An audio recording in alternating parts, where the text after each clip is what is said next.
Mr. Nirmal Kumar has categorized all the available stock in the market into the following types: small cap growth stocks, small cap value stocks, large cap growth stocks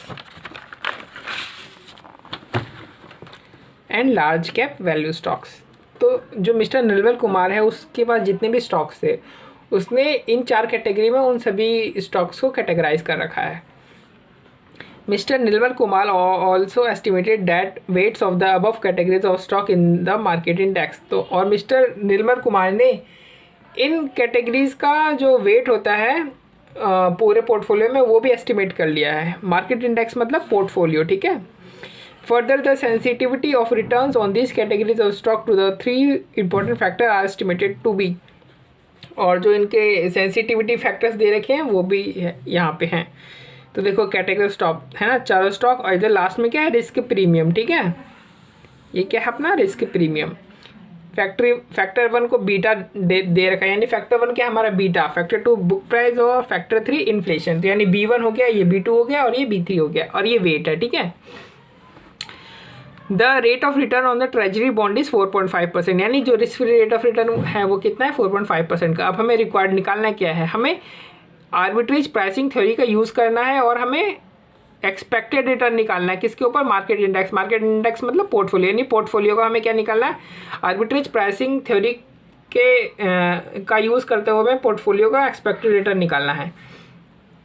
तो देखो arbitrage pricing theory में return कैसे निकलता है किसी भी security का, portfolio का नहीं, सिक्योरिटी का रिटर्न कैसे निकलता है, इस तरीके से निकलता है ना, risk free return plus beta 1 lambda 2 plus beta 2 lambda 2 plus beta 3 lambda, ठीक है ना। अब यहाँ पे 3 बीटा है, इसलिए हम बीटा 1 लैम्डा 1, ये क्या है, ये लैम्डा है हमारा, ठीक है, ये लैम्डा 1 है, ये लैम्डा 2 है, लैम्डा 3 है, रिस्क प्रीमियम, ठीक है। तो बीटा 1 लैम्डा 1, बीटा 2 लैम्डा 2 और बीटा 3 लैम्डा 3, फिर plus risk free rate of risk free set, ये रिटर्न जो भी है, risk free rate of return. तो इसी तरीके ये करके हमने सबका जो है निकाल लिया, जितने भी 4 कैटेगरी के स्टॉक्स हमें दे रखे, तो चारों कैटेगरी का हमने अलग अलग APT यूज़ करके हमने रिटर्न निकाल लिया। फिर रिटर्न को उस स्टॉक के उसके जो वेट है उससे इंटू कर दिया। अब जैसे स्मॉल कैप ग्रोथ का कितना आया रिटर्न, 5.9925%। तो देखो 5.9925 को किससे इंटू किया, स्मॉल कैप ग्रोथ का वेट। तो स्मॉल कैप ग्रोथ का वेट कितना है, 25%, तो 25%। उसी तरीके से स्मॉल कैप वैल्यू कितना है, रिटर्न कितना है, 8.8525, और स्मॉल कैप वैल्यू का वेट कितना है, 10%, तो 10%। इसी तरीके से सबके रिटर्न को उनके जो रिस्पेक्टिव वेट है उससे इंटू कर दिया, तो हमारे क्या है, पोर्टफोलियो का पूरा रिटर्न निकल करके आ गया, ठीक है। अब हमें कह रहा है कि जिस तरीके से आपने पूरे पोर्टफोलियो का रिटर्न निकाला है उसी तरीके से आप CAPM का यूज़ करके आप पोर्टफोलियो का रिटर्न निकाल लो। यानी अभी हमने APT यूज़ करके निकाला था, अब हम CPM यूज़ करके निकालेंगे। तो देखो CPM यूज़ करके तो हम सिंपल सी CPM का पोर्टफोलियो का रिक्वायर्ड रिटर्न निकालने का फॉर्मूला क्या होता है, ये होता है। बट अभी तक क्या निकालना है, एक्सपेक्टेड रिटर्न। तो वही इंस्टीट्यूट की गलती है, CAPM से तो हम रिक्वायर्ड रिटर्न निकाल सकते हैं, एक्सपेक्टेड रिटर्न तो नहीं निकाल सकते हैं। तो हम क्या करेंगे, हम रिक्वायर्ड रिटर्न निकालेंगे और उसको एक्सपेक्टेड रिटर्न मान लेंगे। तो देखो CAPM का यूज़ करके इस तरीके से पोर्टफोलियो का रिक्वायर्ड रिटर्न निकलता है ना। तो risk free rate of return हमें पता ही है कितना है, 4.5% का, और RM माइनस RF, यानी हमें क्या है, प्रीमियम, मार्केट का प्रीमियम। तो देखो ये क्या है, रिस्क प्रीमियम ही तो है। तो देखो बीटा का कितना है, ये मार्केट का प्रीमियम है। ये सभी भूल जाओ, जब आप CAPM मॉडल यूज़ कर रहे हो ना तो ये दोनों बाकी बीटा भूल जाओ। यहाँ पे बीटा लिखा हुआ है ना, तो आप इसी बीटा को कंसीडर करो। तो इसमें रिस्क प्रीमियम कितना दे रखा है, 6.85%, यानी RM माइनस RF कितना हो गया, 6.85%। तो 6.85%।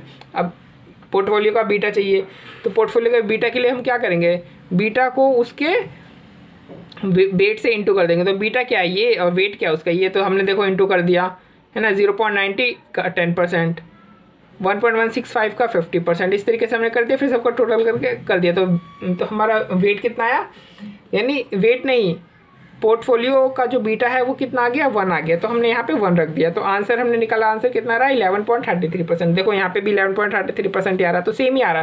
तो ये वाला फॉर्मूला, ये वाला यूज़ मत करना, कन्फ्यूज हो जाओगे नहीं तो, क्योंकि इसी को हर जगह यूज़ करो, ठीक है। ये स्टैंडर्ड फॉर्मूला अपना, तो इसको हर जगह यूज़ करेंगे। जहाँ पे भी हमें CAPM का यूज़ करने के लिए बोलेगा तो हम ये वाला फॉर्मूला ही यूज़ करेंगे। इसको देख के कन्फ्यूज मत करना, इसे भूल जाओ, कुछ नहीं है, ठीक है, सिर्फ ये वाला है। अब कह रहा है कि मिस्टर कुमार जो है एक नया पोर्टफोलियो बनाना चाहते हैं, उस नए पोर्टफोलियो में वो सिर्फ ये जो दो स्टॉक है ना, स्मॉल कैप वैल्यू और लार्ज कैप ग्रोथ, ये सिर्फ दो कैटेगरी के स्टॉक्स रखना चाहते हैं और इनका जो टोटल वो बीटा चाहते हैं इस पोर्टफोलियो का 1 चाहते हैं। यानी पोर्टफोलियो में ये दो कैटेगरी के स्टॉक रखेंगे और इस पोर्टफोलियो का बीटा कितना होना चाहिए 1। अब हमें कंपोजिशन डिटरमाइन करने की स्मॉल कैप वैल्यू की और लार्ज कैप जो ग्रोथ है उसकी कंपोजिशन कितनी होनी चाहिए कि बीटा 1 आ जाए पूरे पोर्टफोलियो का। तो देखो पोर्टफोलियो का बीटा हम इस तरीके से निकालते हैं, beta of the portfolio equal to weight of the stock into beta of the stock plus weight of another stock into beta of another stock, है ना। तो यहाँ पे क्या है, यहाँ शॉर्ट टर्म वाला है, ये लॉन्ग टर्म वाला है, तो शॉर्ट टर्म वाले के बीटा को उसके वेट से इंटू कर दिया और लॉन्ग टर्म वाले बीटा को उसके वेट से इंटू कर दिया, तो हमारे बीटा मिल जाएगा पूरे पोर्टफोलियो का। अब पूरे पोर्टफोलियो का बीटा हमें चाहिए कितना, 1 चाहिए, ठीक है। और बीटा हमें इसका पता है, ये सबका लॉन्ग टर्म और शॉर्ट टर्म का, और लेकिन हमें वेट नहीं पता, तो वेट ही तो निकालना है, यानी प्रोपोर्शन ही तो निकालना है हमें। तो मान लो शॉर्ट टर्म वाले को x मान लो, तो लॉन्ग टर्म वाले को क्या मानना पड़ेगा, 1 माइनस x मानना पड़ेगा, क्योंकि टोटल बीटा है कितना, 1 है। तो हमने सॉल्व किया तो x की वैल्यू कितनी आ गई, 62.26%। और x था क्या, x था शॉर्ट टर्म वाले का वेट, यानी शॉर्ट टर्म वाले का प्रोपोर्शन। तो शॉर्ट टर्म वाले का प्रोपोर्शन अगर इतना है, ये देखो ये रहा ना, तो लॉन्ग टर्म वाले का कितना होगा, तो 100 में से माइनस कर दो तो 37.74% निकल गया।